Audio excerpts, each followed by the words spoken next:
téléphone. Vous êtes en direct depuis Paris. Bonjour. Oui, bonjour. C'est une nouvelle rubrique sur Guérit TV Monde. Réagissez partout dans le monde sur le sujet d'actualité de votre pays en laissant un message WhatsApp sur la tablette de la rédaction de Guérit TV Monde au 00229 91 19 10 10. C'est à nous de vous rappeler Guérit TV Monde, le leader des Web TV. Mercredi 8 septembre 2021, mesdames et messieurs, bonjour. Le quotidien Matin Libre placarde en manchette. Politique nationale. Paul Onkpin en vedette. Paul Onkpin n'aura pas craché sur sa nomination début mai 2021 comme chef de file de l'opposition suite au décret présidentiel. Au contraire, il s'y plaît. Qu'il soit ou non dans un rôle sordide, comme aiment à le dire certains Béninois, Paul Onkpin, lui, n'est visiblement pas prêt à jeter les âmes et rebrousser chemin. Il déroule son agenda et tourne en plein régime.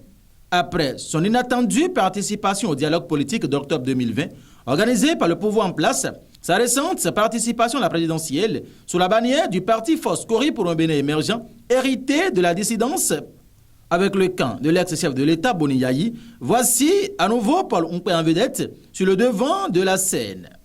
De mai à ce jour, il connaît un regain d'activité. Il a fait le tour de presque toutes les institutions de la République. Entre autres, la haute autorité de l'audiovisuel et de la communication, la Cour constitutionnelle, l'Assemblée nationale, le médiateur de la République, la Cour suprême, le Conseil économique et social et la Haute Cour de justice. Lui-même, à son tour, a reçu en audience des acteurs se réclamant de l'opposition, puis des ambassadeurs étrangers. Après sa randonnée infructueuse à la présidentielle d'avril 2021, l'ancien maire de la commune de Bopa et ancien ministre de Yayi Boni ne chôment pas. La suite, c'est en page 2. Enquête publique. L'important communiqué de l'ANM est à retrouver en page 6 du quotidien Matin Libre dans sa livraison de ce jour. Mise en œuvre du projet PAOP. Enabel promeut le concept de police de proximité. Le programme Police de l'Agence belge de développement Enabel entre dans sa phase active par la mise en œuvre de deux projets phares. Le projet d'appui à l'opérationnalisation de la police républicaine et son volet de gestion de crise. Dans ce cadre, un atelier regroupe du 7 au 9 septembre 2021 à Grand Popo, responsables et agents de la police républicaine, députés, préfets et élus municipaux et communaux. Santé. Une malformation congénitale n'est pas une fatalité. Docteur Roméo Rouegban. C'est un titre qui se lit en fausse manchette bas du quotidien Matin Libre dont les détails sont donnés en page 3. Bénin. Les données du business case validées. Il faut donc aller en page 2 pour lire les informations ayant rapport à ce titre. Et pour finir, deuil dans le monde syndical.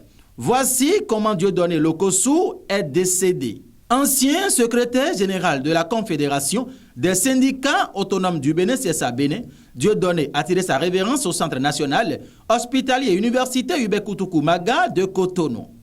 Très connu pour sa fougue dans le monde syndical béninois, l'on en sait un peu plus sur la mort de l'ancien pensionnaire de la Société nationale de commercialisation des produits pétroliers Sonacop. En effet, à en croire certaines sources concordantes, Dieudonné Lokossou, en apprenant le décès brutal de Vincent Follet, son ami et compagnon de toujours, il a vu sa tension monter jusqu'à 16. Ceci compte tenu des chaudes larmes qu'il n'arrêtait pas de couler depuis la nouvelle. Conséquence, son pronostic vital est engagé après un malaise associé à son diabète de niveau 4. Mais avant, il y avait une autre mauvaise nouvelle. Dans son lit d'hôpital, où il était déjà visiblement alité depuis samedi 4 septembre, selon les informations recueillies, c'est l'annonce du décès des suites de la COVID-19 de notre ami et très proche à lui du côté du Togo qui a compliqué les choses. N'ayant donc plus les larmes nécessaires pour se contenir, il n'a pu tenir longtemps. Mesdames et messieurs, merci de nous avoir suivis et bonne journée à chacun et à tous.